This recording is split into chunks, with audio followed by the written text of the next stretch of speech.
Well, hey there, Jefferson Eagles. This is Mr. Bishop. As you can see, I got my hair cut. I look like a human again. And this is our final words of wisdom video for this school year. It's very weird. I don't know if you feel this way, but I feel like this year has gone by very quickly and very slowly at the same time somehow. But either way, we're here. So I've been talking to you guys about hope and the importance of hope, why we have it, how we can use it.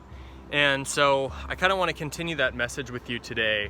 And I came here to the forest. I wanted to show you one of my favorite spots in this forest. And it's this giant rock. And you know, this rock has been here for, I'm sure, thousands and thousands of years. It's this huge rock on the side of the cliff here. And my kids and I like to come down here and just take a look at the rock and just see its size, and it's pretty incredible. But I want to use it as a metaphor today. So I think of this rock kind of like I think of hope. That it's huge, it's constant, it's always there, and it's not always perfect, right? As you can see going up the rock here, there's all sorts of stuff kind of growing on it. But it's still there, and it's the sturdiest part, one of the sturdiest parts of this forest. If you look around you out here at the trees, you can see trees that are kind of half broken off or trees that have come down, yet this rock here is constant and it's always remaining. And so that's a symbolism for me of what hope is.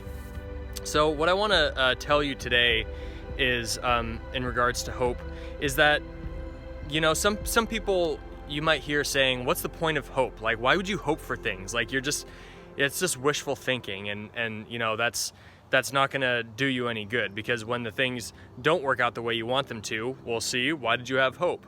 Now you just, you know, give up hope. And so my response to that is, well, what's the opposite of hope? And to me, the opposite of hope is fear. So when you don't have hope and you actively don't seek out hope, I feel like what's left is lingering fear. That's what's in your mind, that's what's in your heart, and that's kind of what's carrying you through the days. So as you go through your life and as you go through this summer, and I'm kind of putting a spotlight on the coronavirus stuff, it's really important to remember that hope is incredibly beneficial to you, because it's positive and it's fulfilling, and it gives you a feeling like something could be. And if you don't have that, you'll likely have fear, which just can be just as consistent and dwelling and make you feel the total opposite, where it's like, oh my gosh, everything's bad, you know, nothing right is going on, look at what's happening in the world, like it's all just, it's horrible, and we've been stuck in our houses. That's not helpful. It's just not. It's not helpful to have that fear in your life. So having hope is what kind of balances that out. It's also important to remember that just having hope isn't enough.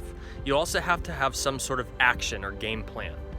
So my challenge to you in going through this summer is that every day you wake up, maybe not as soon as you get up and you have eye boogers in your eyes and you're flicking them out all over the place, but maybe after, you know, an hour or so, have a plan for every day. Have one thing that you want to try to get done. And that is what is going to give you hope, because that, in my opinion, that's what works for me. Every day I set out to do something different, whether it's to turn my potting shed into a clubhouse outside, or if it's to finish 2 chapters of a book that I'm reading, or if it's to spend more time playing with my kids outside instead of inside, or if it's to record this video with you, even though it seems like I never have enough time in the day. When I do these things, it helps me feel productive, and it helps me feel happy, and it gives me hope that, it gives me a purpose, and it gives me hope as a result of that. And so I want you to do that same thing, so that you're not going through the summer feeling empty and feeling like you don't have a purpose, and feeling like you're filled with fear.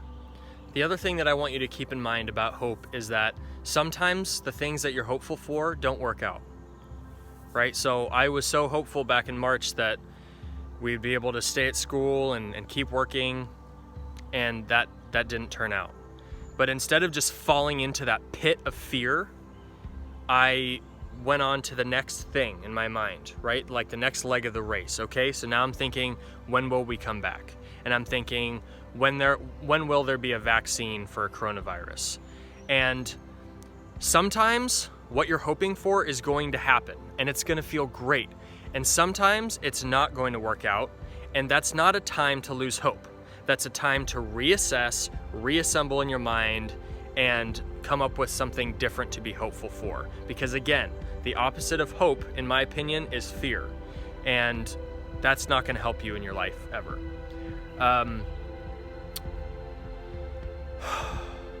I think that's everything in my head right now.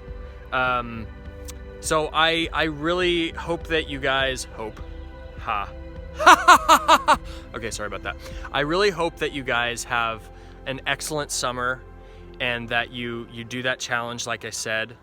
And I know that it will be a weird summer and it will probably be a weird start to the school year depending on whatever happens, but I'm hopeful that whatever happens, we make work and we adjust.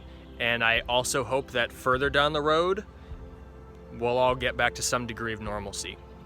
But until then, we just have hope. So I miss you all. I hope you're all well. And with something to think about, this is Mr. Bishop.